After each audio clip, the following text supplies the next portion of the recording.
화면을 좀 보면서 오늘 말씀을 시작하도록 하겠습니다.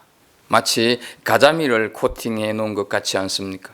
미국의 유타주, 콜로라도주 등에 분포한 그린 리버청이라고 하는 지청에서 발견된 물고기 화석입니다. 화석은 우리가 아는 대로 바다나 호수에 살던 물고기나 조개가 죽고 그 위에 쌓인 흙이나 모래가 세월이 흐르면서 단단한 바위로 변하고 시간이 더 지나면서 지각 변동으로 물이나 바람에 깎여서 묻혀있던 것이 밖으로 드러나는 것입니다. 2017년 모로코 유적지에서 가장 오래된 현생 인류 화석이 발견되기도 했습니다. 화석의 가치는 보통 보존 상태가 얼마나 양호한가에 따라 달라진다고 합니다. 보존 상태가 좋을수록 연구 가치가 높기 때문입니다. 그러나 화석이 아무리 양호한 상태로 보존되어 지질시대를 구분하는 데 기준이 되고 생물의 종류와 지질시대의 환경을 연구하는 데 유익하여서 그 가치가 높다 한다 할지라도 화석은 화석일 뿐입니다. 왜냐하면 생명이 없는 죽은 것에 불과하기 때문입니다. 어쩌면 우리 신앙도 마찬가지가 아니겠습니까? 오늘 우리의 부활신앙은 어떻습니까? 2022년 전에 있었던 예수님의 부활을 역사적인 사실로 믿는 것만으로 끝난다고 한다면 그것은 화석신앙에 불과할 것입니다. 예수님의 부활을 사실로 믿는 것은 꼭 필요합니다. 그러나 사실에만 머문다고 한다면 그것을 신념이나 확신이라고 부를 수 있을지는 몰라도 신앙이나 영성이라고 부를 수는 없습니다. 신앙이나 영성은 과거에 일어났던 일을 머리로 이해하고 동의하는 차원을 넘어서는 것이기 때문입니다. 신앙이나 영성은 그 어떤 사건을 사실로 믿는 것은 물론이거니와 일상에서 구체적으로 표현되어야 하는 삶의 방식이기 때문입니다. 내가 믿는 것을 생활에서 재현하는 것이 참 신앙이다 하는 것이죠. 예수님의 부활을 입으로 아멘 믿습니다. 여기에 그친다면 그것은 부활신앙이 아닙니다. 내 삶에서 우리 공동체 안에서 부활신앙이 볼 수 있게 드러나야 한다 하는 것이죠. 예수님께서 다시 살아나셨습니다 라는 고백은 물론 그것을 우리의 신앙의 삶에 나타내지 않는다면 그것은 화석이 된 부활신앙, 죽은 부활신앙이다 하는 것입니다. 우리는 오늘 본문을 통해서 부활신앙이 우리 삶에 어떻게 증거되어야 되고 드러나야 하는지를 살펴보도록 하겠습니다. 먼저 하나님께서 우리 인생의 해결자 되심을 드러내어야 하는 것입니다. 2절 3절을 보게 되면 돌이 무덤에서 굴려 옮겨진 것을 보고 들어가니 주 예수의 시체가 보이지 아니하더라. 본문은 갈릴리에서 온 일단의 여인들이 안식일이 끝난 후 맞은 첫날 새벽, 그러니까 오늘 새벽에 예수님께서 묻히신 무덤으로 가는 것으로 시작이 되고 있습니다. 그 여인들은 막달라 마리아와 요한나와 야고보의 모친 마리아와 또 다른 여자들이라고 본문 10절에서 말씀하고 있습니다. 지난 금요일 이 여인들이 따르던 예수님은 인간이 만들어낸 가장 잔인한 사형 방법이라는 십자가의 처형을 당했습니다. 십자가에 달리기 전부터 예수님의 몸은 동물의 뼈가 박힌 채찍으로 수도 없이 맞아서 살점이 여기저기 찢겨나가고 너덜너덜해진 상태, 머리에는 과식한 면류관을 찔려서 사람의 몰골이 아니었습니다. 그런 그가 손과 발에 굵은 대못이 박힌 채 아침 9시경 십자가에 달렸습니다. 숨쉬기조차 힘든 고통을 6시간 정도 견디다가 오후 3시경 운명하십니다. 그때의 모습을 마태복음 27장 45절에 보게 되면 제6시로부터 온 땅이 어둠이 임하여 제9시까지 계속되더니 말씀합니다. 또 51절 말씀을 보게 되면 이에 성소 휘장이 위로부터 아래까지 찢어져 돌이 되고 땅이 진동하며 바위가 터지는 기이한 일들이 일어났다고 말씀을 하고 있습니다. 여기에 그치지 않고 요한복음 19장 34절 말씀을 보게 되면 그중 한 군인이 창으로 옆구리를 찌르니 곧 피와 물이 나오더라 하였어 흔히 말하는 확인 사살을 하고 있습니다.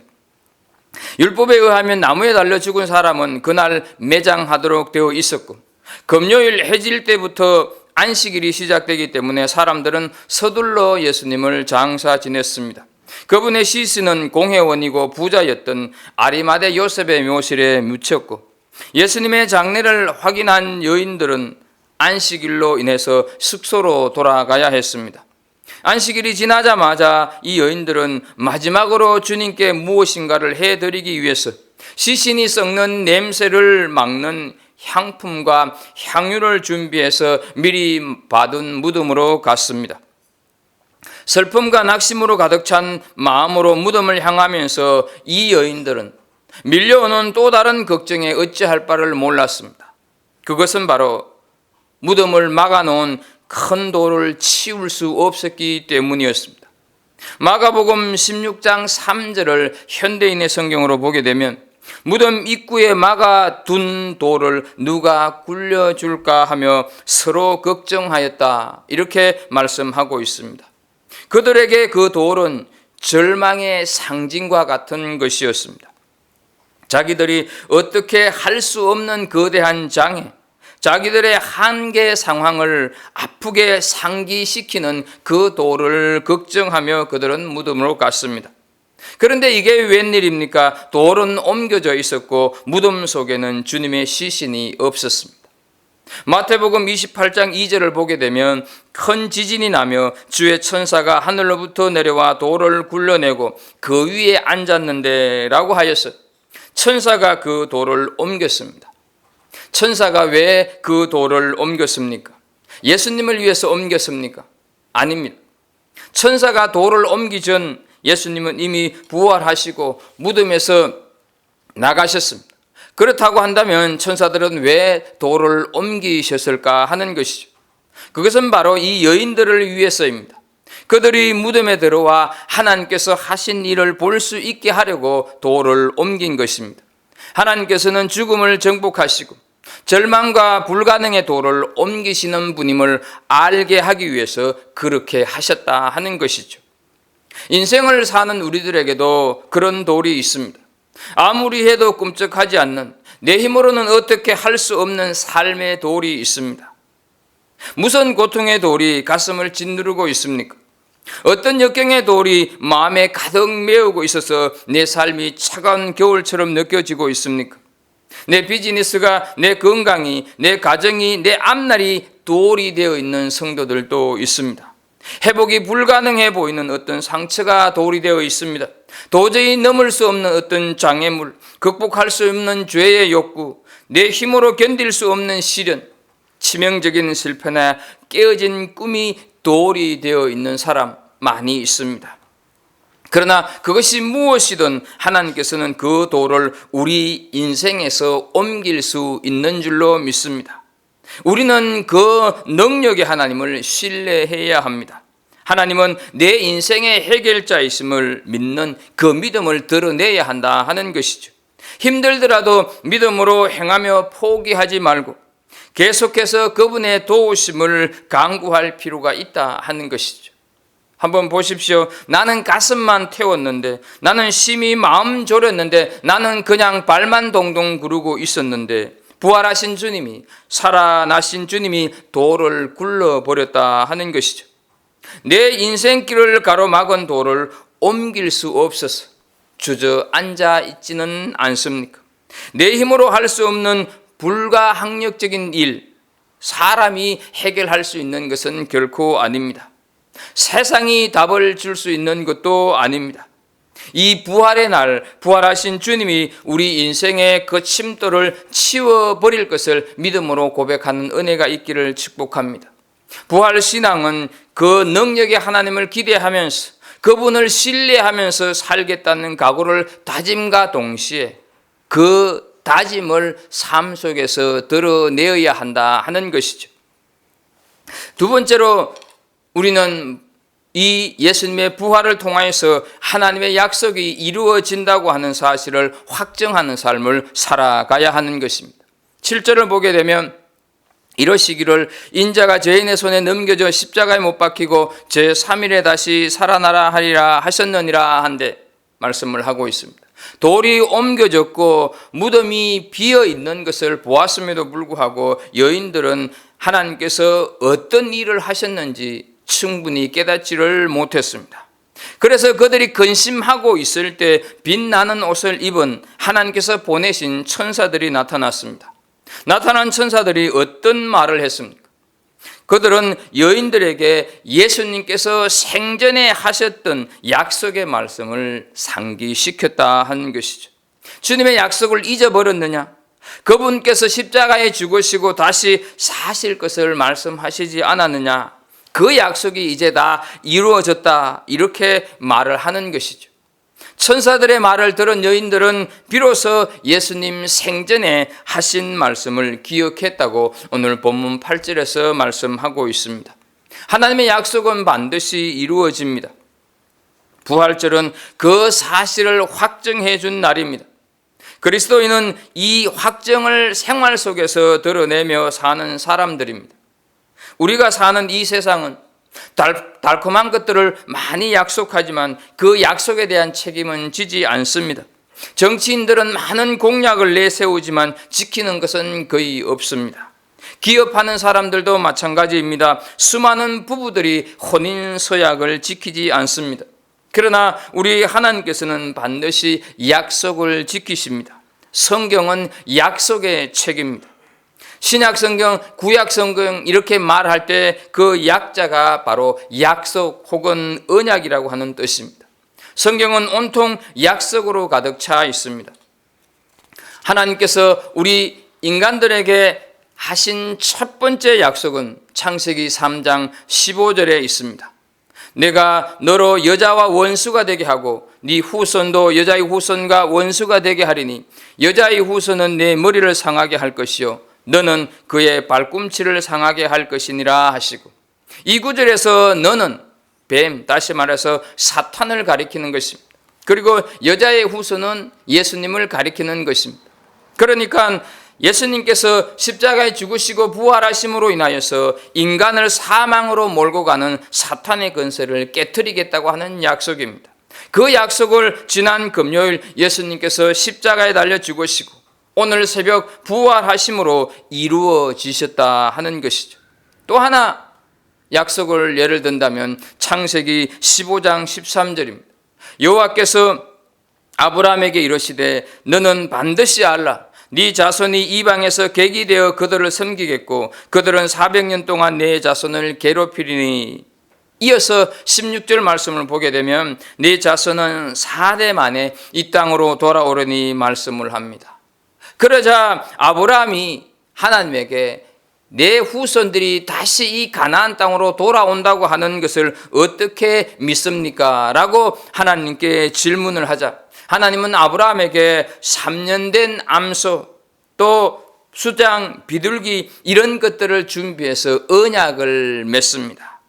이 언약 후에 아브라함의 정손자 야곱의 아들 요셉이 애굽으로 팔려가고 가전 고생 끝에 애굽의 총리가 되는 것을 우리는 알고 있습니다.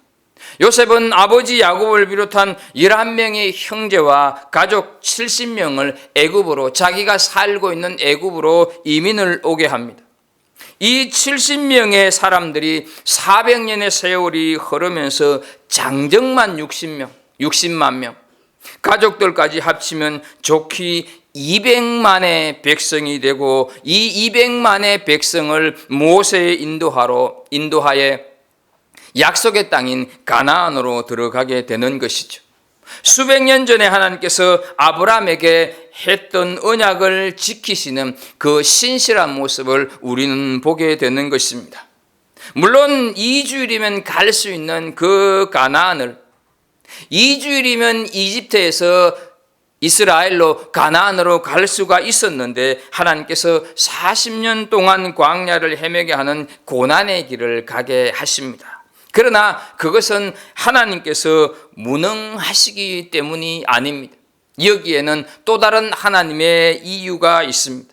신명기 8장 16절 말씀을 보게 되면 네 조상들도 알지 못하던, 그러니까 아브라함도 알지 못하던 야곱도 알지 못하던 만나를 광야에서 내게 먹이셨나니 이는 다 너를 낮추시며 너를 시험하사 마침내 내게 복을 주려 하심이었느니라 말씀을 하고 있습니다. 이스라엘 민족을 겸손하게 만들고 약속의 복을 주시기 위함이다 하는 것이죠. 권력을 가질 준비가 되지 않은 사람이 권력을 잡게 되면 전쟁을 일으켜서 수많은 사람들을 죽게 만듭니다. 복을 받을 자세가 되지 못한 사람에게 복이 있으면 그것은 복이 아니라 오히려 화가 되고 재앙이 될 뿐입니다. 하나님께서는 반드시 약속을 지키시는 분입니다. 이스라엘 백성들의 그 고난과 역경을 통해서 겸손하게 만들고 그렇게 겸손하게 되었을 때, 다시 말씀드려서 복을 받을 그런 어떤 상태가 되었을 때 하나님께서 약속의 복을 허락해 주셨다 하는 것이죠. 하나님께서는 반드시 약속을 지키시는 분임을 우리는 다시 한번 기억하면서 신명기 민수기 23장 19절 말씀을 보게 되면 이렇게 말씀을 합니다. 하나님은 사람이 아니시니 거짓말을 하지 않으시고 인생이 아니시니 후회가 없으시도다. 어찌 그 말씀하신 바를 행하지 않으시며 하신 말씀을 실행하지 않으시랴 말씀하여서 하나님의 약속은 반드시 이루어진다고 하는 것을 말씀하고 있습니다.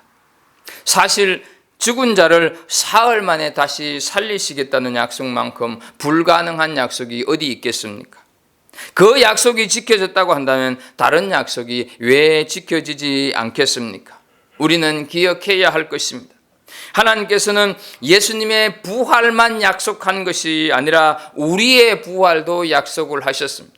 그러므로 예수님의 부활이라고 하는 약속이 이루어졌기에 우리의 부활에 관한 약속도 이루어질 것임을 확신할 수 있는 것입니다. 기독교 신앙은 하나님께서 자기 자녀들을 썩지 않을 몸으로 부활시키셔서 완전히 새로운 세상에서 영원히 살게 하는 것이 우리 기독교 신앙입니다. 부활절은 하나님의 모든 약속이 이루어지고 언젠가 이 세상의 질서가 완전히 새로워질 것을 우리에게 확인시켜 주는 날입니다. 만약 그 세상이 온다면, 만약 하나님의 그 약속이 이루어질 것을 확신한다면 우리는 그 약속을 바라보며 그 약속을 붙잡고 살아가는 삶의 모습을 드러내야 하는 것입니다. 우리가 하나님의 약속을 믿고 붙들어야 하는 이유는 그것이 하나님의 일하시는 원리고 방식이기 때문에 그렇습니다. 그러나 우리의 현실은 그리 순탄하지 않습니다. 크고 작은 고난과 실패와 절망이 출렁이는 만만치 않는 세상을 우리는 살고 있습니다. 그래서 우리는 아주 자주 실패와 연약함에 직면할 때가 되면 도망할 것인가, 아니면 그럼에도 불구하고 하나님의 이 약속을 믿고 현실을 받아들일까 선택의 고민을 할 때가 많이 있습니다. 하나님의 약속을 신뢰한다고 하는 것이 지금 이 순간 나에게 아무런 의미가 없다는 생각이 들 때도 많습니다. 그러나 하나님의 약속을 믿는 사람들은 환경이나 사람들의 시선이나 일의 성공이나 실패 여부로 흔들리지 않는 사람이라고 하는 것을 기억하십시오. 하나님의 약속을 확신하며 살아가는 사람은 당장의 실패가 끝이 아니라 하나님의 약속을 위해 나아가는 과정이라고 받아들이면서 담대하게 살아간다 하는 것이죠. 약속은 내가 지키는 것이 아니라 하나님께서 이루시는 것이기 때문입니다. 나는 그저 주어진 순간에 순종하면 나머지는 하나님의 몫이 되는 것입니다. 우리를 향한, 나를 향한 하나님의 약속이 무엇입니까? 그 하나님의 약속, 취직 문제, 비자 문제, 건강 문제, 관계의 어려움, 이런 것들이 여전히 해결되지 않고 있어도, 뇌 계획이 좌절되고 무너져도 하나님의 약속을 신뢰하면서 믿음의 경주를 하고 계십니까? 우리가 하나님의 약속을 믿고 믿음의 경주를 할 때 앞길이 보이고 하나님의 뜻이 선명하게 보인다면 얼마나 좋겠습니까? 그런데 실상 현실은 그렇지 않습니다. 하나님께서는 우리의 종착역을 미리 보여주시지 않으면서 약속을 주시고 그것을 믿고 우리가 미래를 향해 경주하도록 하신다 하는 것이죠. 약속을 주셨다고 하면 그 약속이 어떤 것이다 분명하게 보여주시면 좋을 텐데 그것을 보여주시지 않고 그 약속을 믿으면서 경주하라고 한다 하는 것이죠. 때문에 우리가 부활신앙의 약속을 붙잡아야 하는 이유가 바로 이것이다 하는 것이죠. 부활절은 하나님의 약속이 이루어진다고 하는 사실을 새롭게 확인하면서 그 약속을 붙들고 살 것을 다짐하는 날, 그날이 바로 부활절이다 하는 것을 기억하는 우리가 되었으면 좋겠습니다. 끝으로 부활절은 우리가 받은 사명을 삶 속에서 실천하는 날입니다. 9절 말씀을 보겠습니다. 무덤에서 돌아가 이 모든 것을 11사도와 다른 모든 이에게 알리니 말씀합니다. 여인들은 처음에 예수님의 장례를 제대로 치르기 위해서 무덤에 왔습니다. 예수님의 부활을 믿었기 때문에 무덤에 온 것이 아니었습니다. 예수님의 부활을 확신했기 때문에 무덤에 온 것이 아니었다 하는 것이죠. 시신이 썩는 냄새를 막기 위해서 향품과 향유를 가지고 왔을 뿐입니다. 주님의 시신이나 바라보며 슬픈 마음을 달래고 이제 마지막 작별 인사를 드리기 위해서 왔다 하는 것이죠. 그게 그들이 주님의 무덤에 온 목적이고 사명이었습니다. 그러나 예수님의 부활이 그 모든 것을 바꾸어 놓았다 하는 것이죠. 죽은 시체에 바르던 향유는 이제 아무런 필요가 없어졌습니다. 무덤에 놓으려고 했던 향품은 거추장스럽게만 여겨졌습니다. 시신도 없고 이제 돌도 굴러졌습니다. 거기서 그들이 보고 들은 것은 예수님께서 살아나신 증거와 메시지밖에 없었다 하는 것이죠. 천사들의 말, 천사들의 메시지를 듣고 그들이 한 일은 무엇이었습니까? 그들은 무덤에서 보고 들은 것을 제자들과 사람들에게 말을 했다 하는 것이죠. 예수님의 죽음을 정리하기 위해서 왔던 그들이 이제는 예수님의 부활의 메시지를 전하는 증인으로 변하게 되었다 하는 것입니다. 그들에게는 새로운 사명이 생겼습니다. 어떤 사건의 증인이 된다고 하는 것은 결코 예산 일이 아닙니다. 증인은 직접 보고 들은 사람만이 가능한 것입니다.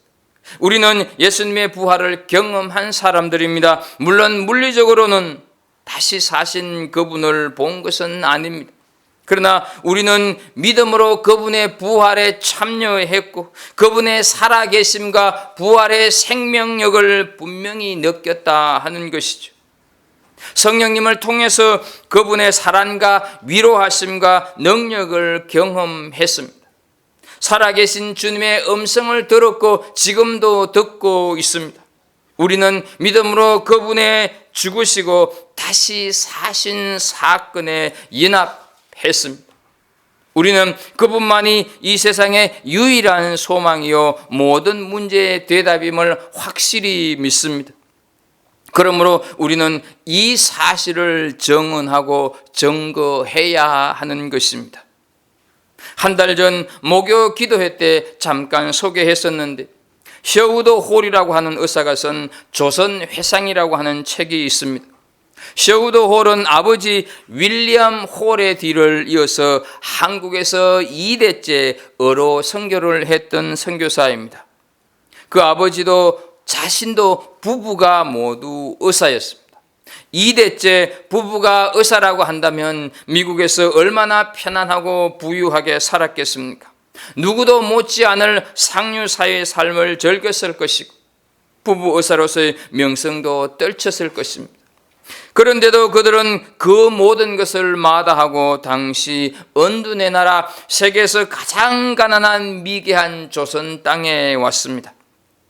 윌리엄 홀은 가전 고생과 고초를 겪으며 사역을 하다가 풍토병에 걸려서 조선에 온 지 3년 만인 1894년 세상을 떠납니다. 그리고 그의 갓난 아이 딸도 그렇게 죽어갔습니다. 그의 아들인 서우드 홀 또한 미국에서 의대를 졸업하고 아버지와 여동생이 죽은 한국으로 장례가 촉망되는 젊은 여의사 부인과 함께 왔습니다. 우리가 초등학교 시절 결핵 퇴치를 위해서 우표와 함께 편지에 이 크리스마스 실이라고 하는 것을 붙여 보냈었는데 그 운동을 처음으로 시작한 선교사였습니다. 그들은 왜 이런 선택을 했을까요? 그들은 자신이 경험했던 예수님 십자가에 죽으시고 부활하신 그분의 사랑과 생명, 그리고 그 복음을 미신과 무지가 지배하고 있었던 그 어두운 나라, 그 불쌍한 민족에게 전하기 원했던 것이다 하는 것이죠. 부활절은 이런 사명을 깨닫고 부활절은 이런 사명을 실천하는 날입니다. 사랑하는 우리 성도 여러분, 이런 사명을 가지고 있습니까? 이런 사명 있어야 하지 않겠습니까? 내 가족도 교회도 품어야 하지만 이웃을 그리고 이웃나라도 품어야 하는 것입니다. 부활절은 바로 이런 사명을 확인하고 헌신을 결심하고 실천하는 날입니다. 이 사명으로 가득 찼던 우리 믿음의 선배 바울 사도는 사도행전 20장 20절에서 고백합니다. 내가 달려갈 길과 주 예수께 받은 사명 곧 하나님의 은혜의 복음을 증언하는 일을 마치려 하면은 나의 생명조차 조금도 귀한 것으로 여기지 아니하노라 고백하고 있습니다. 만일 예수님께서 다시 사셨다면, 그리고 지금도 살아서 역사하고 계신다면, 그리고 그분이 언젠간 다시 오신다면 그분을 전하는 것보다 중요한 일은 없습니다.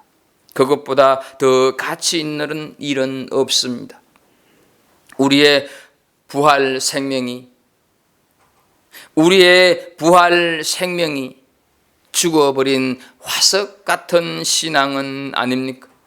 부활절은 그저 칸탄타 연주를 보고 삶은 달걀을 먹는 날이 아닙니다.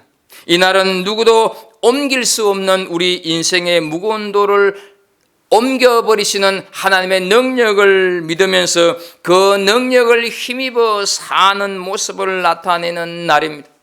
이날은 죽은 자의 부활이라는 하나님의 약속이 이루어진다고 하는 사실을 믿고 믿음으로 그 약속을 붙잡는 날입니다.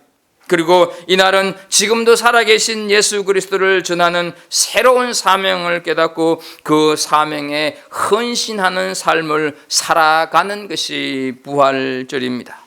한 가지 숙제를 드리면서 말씀을 마칩니다.